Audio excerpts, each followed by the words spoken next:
Chapter 4. An Unwelcome Past. Madame Vex's private chambers were a study in organized chaos. Ancient artifacts lined shelves that seemed to extend impossibly far into the shadows, while scrolls and books in languages that predated human civilization were stacked in precarious towers. The air shimmered with protective wards, and somewhere in the darkness, something with too many eyes watched their every movement. "Sit," Madame Vex commanded, gesturing to a pair of chairs that looked like they'd been carved from single pieces of obsidian. "We have much to discuss and little time." "The Fey enforcers," Drew said without preamble. "They're here because of the murders." Madame Vex's golden eyes narrowed. "Astute? Yes. The high courts have taken notice. 4 master alchemists dead, all with connections to the old knowledge. It has them concerned. Concerned enough to violate market neutrality," Jade observed. "Indeed, the Accords of 1987 specifically prohibit Fey jurisdiction in the sunken districts, but desperate times." Madame Vex's 4 hands moved in a complex gesture that made the air itself seem to thicken. "They seek the same answers you do, but for different reasons." "What then you tell us about Blackthorn?" Jade asked. "His spirit mentioned your name before it dissipated."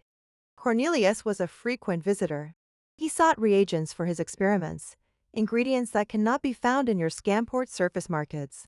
Madame Vex's expression grew somber. He was researching something he called electrical deconstruction, the ability to break down matter at the molecular level and reshape it. "Sounds like what happened to him," Drew said quietly. Yes, the irony was not lost on me. Madame Vex stood and moved to one of her impossible shelves, retrieving a small vial filled with silver liquid. "This is what he purchased from me 3 days before his death.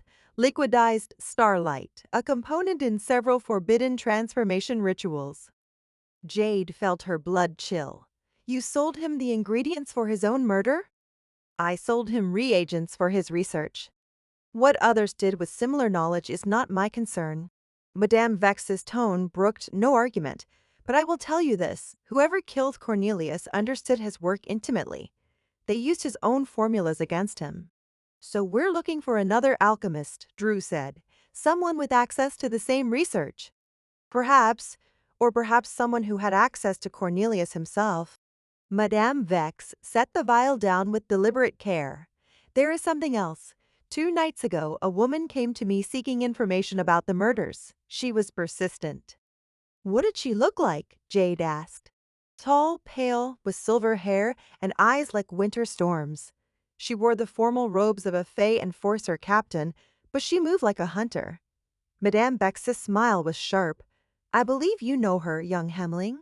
Drew's face went carefully blank. "I might have an idea." Before Jade could press for details, the sound of footsteps echoed from the tunnel outside. Not the shuffling gait of market dwellers, but the precise cadence of military boots. "Lots of them. It seems our time is up," Madame Vex said calmly. "The enforcers have decided to make their move."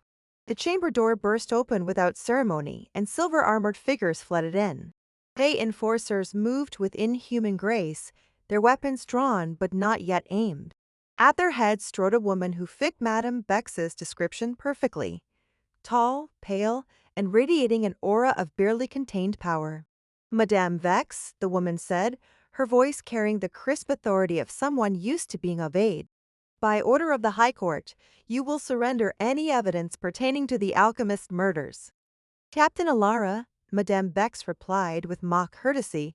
"How lovely to see you again, and so soon after your last visit." "Alara."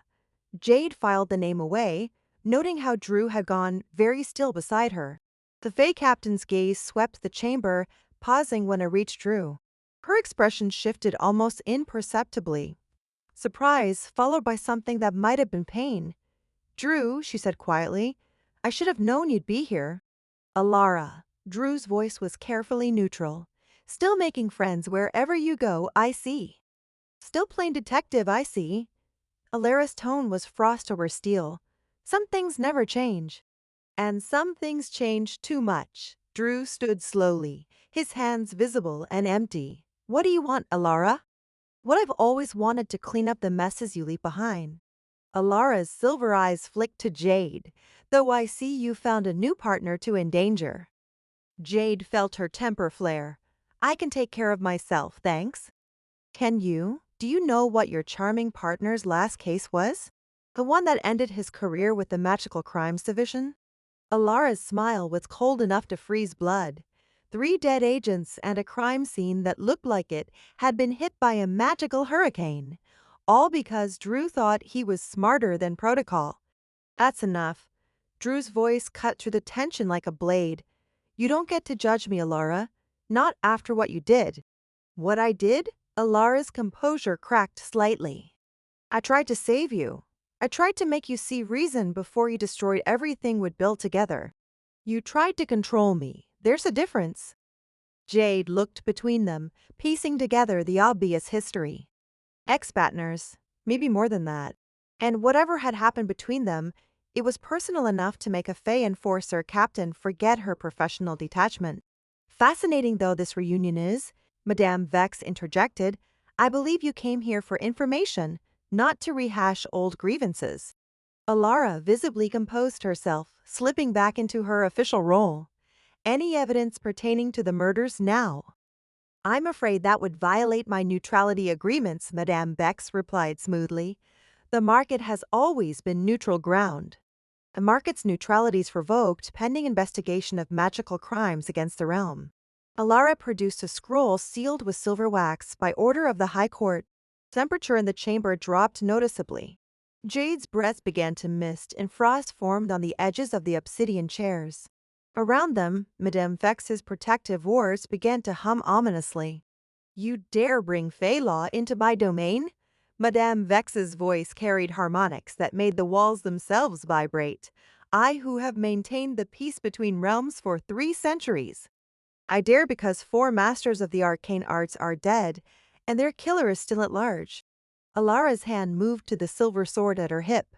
Stand down, Madame Vex. This doesn't have to end in violence. No, Jade said, stepping forward. It doesn't. Both women turned to look at her. Jade could feel the weight of their attention, the barely contained power that crackled between them. But she'd grown up in the market, learned to navigate between dangerous predators. Sometimes the best way to diffuse a situation was to give everyone something else to focus on. We're all after the same thing, she continued, the killer. So why don't we work together instead of having a territorial pissing match? Because, Alara said coldly, your partner can't be trusted. The last time we worked together, people died. People are dying now, Jade shot back. While you're standing here settling old scores. Jade's right, Drew said quietly. Alara, whatever happened between us, it's not worth letting a serial killer run free.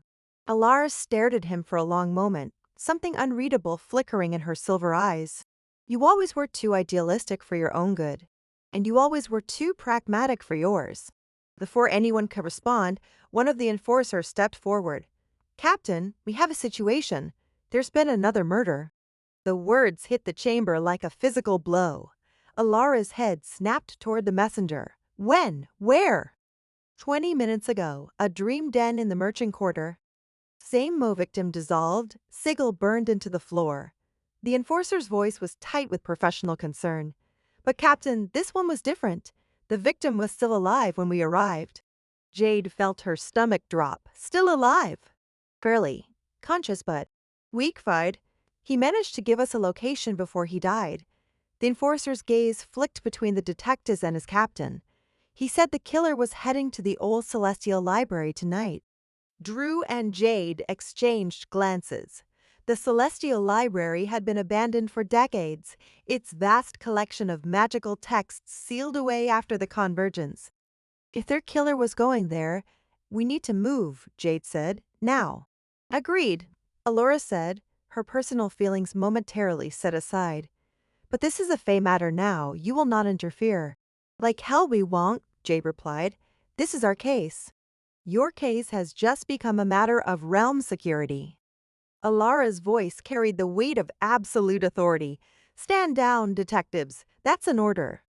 You don't give me orders, Jade snarled, her troll heritage making her bristle at the command. Nor me, Drew added quietly.